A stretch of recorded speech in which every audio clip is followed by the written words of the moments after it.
तो ये कहानी एक किस्सों से भरे एक बहुत पुराने शहर की, बनारस, वाराणसी, काशी। और कल मैं अयोध्या।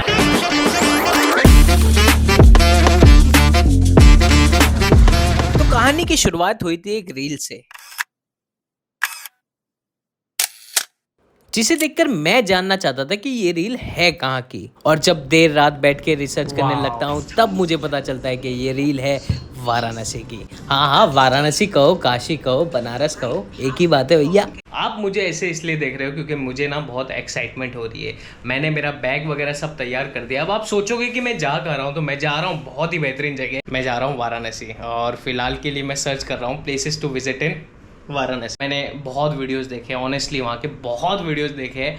लोगों को मोक्ष मिलता है, लोगों को शांति मिलती है, तो मैं वही सोच के वाराणसी जाने की प्लानिंग कर रहा हूँ। मेरी एक्साइटमेंट इतनी ज़्यादा है कि मैं अभी से बैग वैग पैक करके, एक मेरे पीछे बैग है, एक मेरे आगे बैग है, ये सब लैपटॉप वगैरह और ये जो रिसर्च वगैरह का जो आइटम है सब कुछ लेके मैं कल सुबह 4:30 बजे निकल जाऊँगा। मेरी सूरत से एक्चुअल में ट्रेन है, तो फिलहाल मैं सो जाऊँगा और कल होने का इंतज़ार करूँगा। चलो बाय।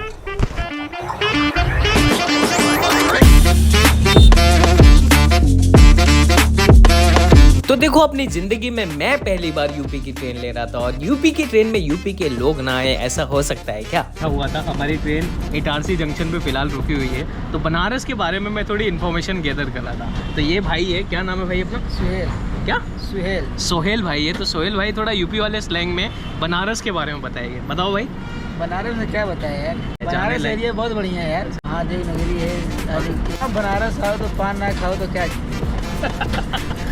बनारस आए तो पान ना खाए तो क्या ही बनारस। अब बात तो भैया बिल्कुल सही पते की है ये, क्योंकि बनारसी प्यार और बनारसी पान जितना आपको मिले उतना ही कम है। तो बस फिर क्या था, इसी प्यार और भाईचारे के साथ में ये 24 घंटे की जर्नी कब बीतने लगी कुछ पता ही नहीं चला। ऑलराइट गाइस, तो फाइनली सुबह के कुछ बज रहे 8:03 और अभी आधे घंटे के बाद मैं पहुंचने वाला हूँ बनारस रेलवे स्टेशन। और फिर फाइनली मैं पहुंचता हूँ कहानी और किस्सों से भरे महादेव की इस नगरी में। फाइनली मैं पहुंच चुका हूँ वाराणसी रेलवे स्टेशन पे, एंड ये जो सफ़र था वो ऑलमोस्ट 24 आवर्स का था। मतलब कल मैं सूरत से निकला था 8:35 पे, और फिलहाल जो टाइम हो रहा है वो हो रहा है 9:23। तो अब फाइनली मैं वाराणसी रेलवे स्टेशन पहुंच चुका हूं। अब मैं सोच रहा हूं होटल लेने के लिए, तो उसके लिए मैं जा रहा हूं गडोलिया चौक। वाराणसी की बहुत ही फेमस चौक है, तो बस वहीं जाएगी, क्योंकि वहाँ से ना काफ़ी कुछ नज़दीक है, तो बस वही हो रहा है। फिलहाल बैग वैग सब टांग के ऐसे निकल चुका हूँ। बनारस रेलवे स्टेशन से बाहर निकलते ही मेरी मुलाकात हुई इन रिक्शा वालों से, और यहाँ के रिक्शा वालों की खासियत ये है कि मेन ड्राइवर के साथ में उनके घनिष्ठ मित्र जरूर आएंगे आपसे बतियाने के। यहाँ का ठंडाई मशहूर है। अच्छा, पान तो जान ही रहे हैं हाँ। वो मशहूर है। मलइयो अभी मिल रहा है क्या? कहाँ आते हैं, क्या चाहिए, काम चाहिए, सरकार कोई भी हो, इससे नहीं मतलब काम दीजिए भाई, आपको वोट दीजिए। काम इतना इन्होंने कर दिया है ना, आने की बात नहीं है, अगर देखिए टक्कर दे अगर हो जाए बात में, लेकिन उम्मीद तो कम है। तो मंदिर बना हुआ है, ये मोदी। तो संसद और राजनीति की बात करते करते भैया ने अपने लिए 5 मिनट का हॉल्ट लिया, और ये हॉल्ट लिया गया था बनारसी पान के लिए, क्योंकि बनारस आए और पान ना खाए, ऐसा हो सकता है क्या? काशी में आके सबसे पहले जो हम काम कर रहे हैं वो पान खा रहे हैं। पान को मुंह में रखते ही मानो बनारसी फ्लेवरों का गुब्बार मुंह में फूट गया हो, और इसी प्यार से भरे मीठे फ्लेवर के साथ इस शहर में मेरा स्वागत हुआ। मैं पैसे देने के लिए जा रहा था, भैया ने बोला नहीं, बनारस आए तो हम ही आपको पान खिलाएंगे। अब गडोलिया चौक के पास होटल लेके इस थकान में कब आंख लग गई बिल्कुल भी पता ना चला, और शाम के टाइम जब आंख खुली तो अपने आप को बनारस की लाइफलाइन कहे जाने वाले इन साइकिल रिक्शा के थ्रू गंगा आरती विटनेस करने के लिए चले गया। मैं इतना थका हुआ था ट्रैवल से कि मैंने सोने का फैसला लिया, और मैं सो के अभी ऑलमोस्ट 4:30 समथिंग कुछ हो रहे हैं, और मैं जा रहा हूँ दशाश्वमेध घाट, यहाँ की आरती देखने के लिए। दशाश्वमेध घाट जाने के लिए गडोलिया से होते हुए जाते हैं, और आप सोच रहे हो कि गडोलिया चौक क्या है, तो वो है इस शहर का सेंटर, जहाँ से हर चीज इजीली एक्सेसिबल है। अब ये खचाखच भरी हुई भीड़ अपने आप में एक अलग ही पॉजिटिव वाइब दे रही थी, जिसे समझने के लिए आपको बेशक बनारस आना ही पड़ेगा।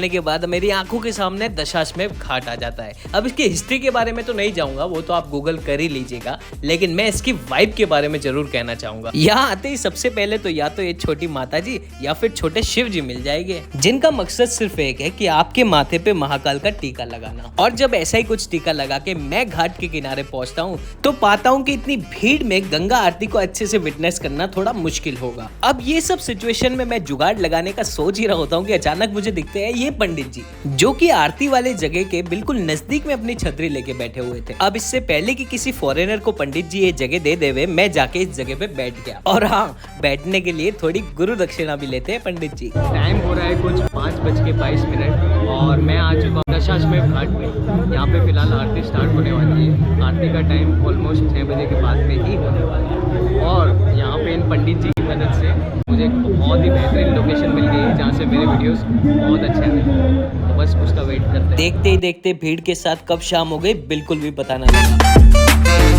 ऐसा लग रहा था मानो पूरे बनारस के लोग यहाँ पहुंच चुके थे। मेरे मन में सिर्फ एक बात चल रही थी कि इंडिया में रहते हुए भी मुझे यहाँ पे एक यूनिक कल्चर लग रहा था, तो सोचो फॉरेनर्स को यहाँ पे कैसा लगता होगा। और ये सब मैं सोच ही रहा होता हूँ कि अचानक सुनहरे कपड़े पहने ये पंडित जी बाहर निकले, जो कि थोड़ी ही देर में आरती स्टार्ट करने वाले थे। और आरती से पहले जो वाइब यहाँ पे सेट थी वो बहुत ही धार्मिक और पॉजिटिव थी। और इसी वाइब में मैं कब खो गया मुझे भी पता न चला।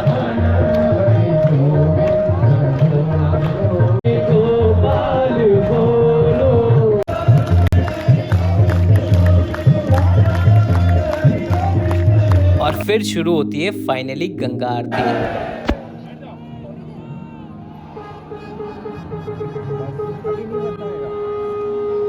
अभी नहीं बरसाएगा।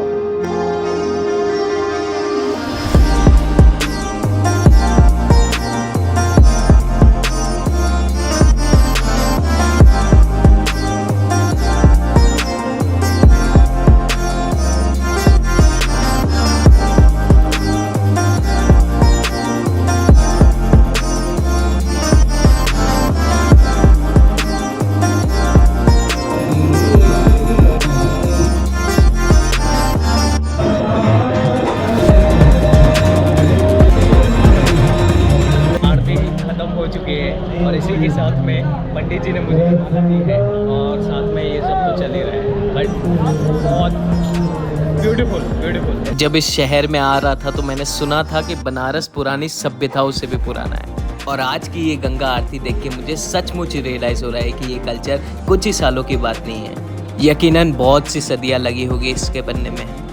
8 बजे समथिंग कुछ हो रहा है और अभी फ़िलहाल ये सीन है कि मैं जा रहा हूँ मेरी होटल में। उसका रीज़न ये है कि कल सुबह ना मुझे 80 घाट की आरती देखने जल्दी मुझे जाना है और उसी के बाद मैं काशी विश्वनाथ के दर्शन भी करने वाला हूँ। तो फ़िलहाल का प्लान तो यही है और इस वजह से मुझे जाके जल्दी सो जाना पड़ा। तो बस यही प्लान है और इसी वजह से मैं फ़िलहाल ये भैया के साथ, आप देख सकते हो, इन्हीं भैया के साथ में वापस अपने होटल जा रहा हूँ और होटल जाके खाना पीना करके सो जाऊँगा।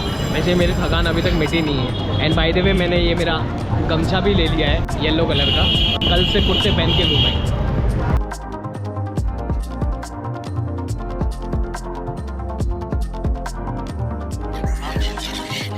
ठंडे वाले के यहाँ पे आया हूँ और एक लाइट खांग बनवाई है बनारसी साड़ी मार्केट। आगे साड़ी तो मैं पहनता नहीं, लेकिन अरे फूड मिलता है ना बनारस की।